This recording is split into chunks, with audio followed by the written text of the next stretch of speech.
உனக்கு ஃபேன் செல்லகுட்டி, உனக்கு ஃபேன் நீ வேற பழைய ஃபேன் வச்சிருந்தோம், ரிப்பேரா போச்சு. அதனால அந்த பிள்ளைக்கு ஃபேன் வாங்கிட்டு வந்தோம். கண்மலருக்கு ஃபேன் வந்தாச்சு.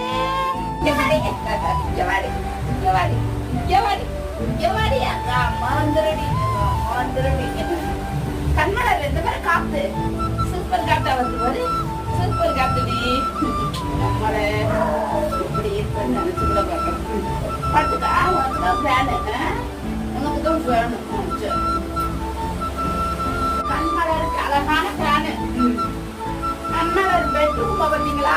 பார்த்து கண்மலரே, கண்மலரே, கண்மலரே, கண்மலரே, கண்மலரே, கண்மலரே, கண்மலரே, ஏ கண்மலரே, என்ன சாமி?